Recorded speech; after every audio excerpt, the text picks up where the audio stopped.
आज या ठिकाणी मोजे इंजनगाव, तालुका वसमत, जिल्हा हिंगोली या ठिकाणी मी स्वतः श्री माणिक महाराज रेंगे परभणी कीर्तनाच्या सेवेकरता आलो आणि सर्व गावकऱ्यांचं भक्तिमय वातावरण, सर्व कमिटी, सर्व गावकरी, भव्य आणि दिव्य अन्नदान आहे, शिवलीला अमृत कथा आहे, हरिपाठ आहे आणि सर्व गावकऱ्यांची एक साथ आहे आणि खूप भजन नामस्मरण चालू आहे.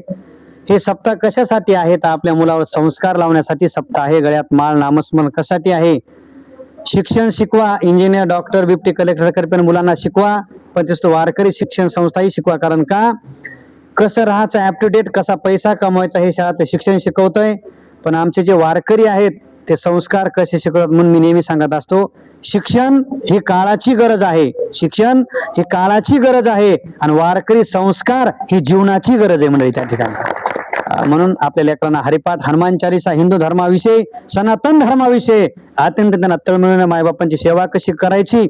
भारत देशामध्ये वृद्धाश्रम असणं हे काय देशाचं भूषण नाही, तर हे देशाचं दूषण आहे की ज्या देशामध्ये भक्त पुंडलिक राया, ज्या देशामध्ये श्रावण बाळासारखे लेकर जन्माला आले तिथे एकही वृद्धाश्रम नाही पाहिजे.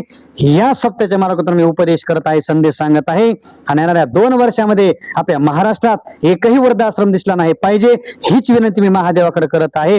हर हर हर हर महादेव.